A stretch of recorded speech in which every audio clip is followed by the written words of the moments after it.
Come book shopping with me in New York City. I was in the Broadway, Soho district, so there are 2 Barnes & Nobles near me. This is my favourite. This is the one in Union Square. It is massive. The fiction is on the 4th floor, but they also have a clearance section. They have a cafe. There is multiple floors for non-fiction academic texts. It was huge. It kind of reminded me of Foyles in Charing Cross Road. Except Barnes & Nobles currently stocks my book, which is very exciting. They also have an event space, which currently was empty, but they have a huge list of events this month. I love looking at US editions of UK books. I much prefer the UK edition of Ghost, though, got to say. There was a ton of books of the Sirens, which is a book of the month with the most gorgeous sprayed edge I've ever seen. I love this collection of columns. I think it's such a beautiful, beautiful book. This cover caught my eye, not to mention the title. I had limited suitcase space, though, so I had to be very, very selective as to what I purchased.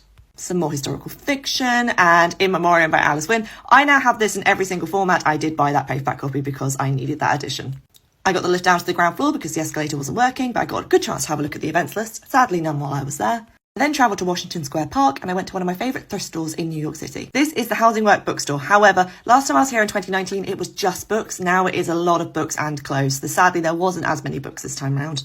I did find one book, I did buy it, which was Dissolution by C.J. Sanson, though. I've already read it, but I've had it in Kindle, and I really, really wanted a paperback edition, and all I can ever find is hardback editions. They had some brilliant books, though, so if you are interested in second-hand books in New York City, I would recommend Housing Works.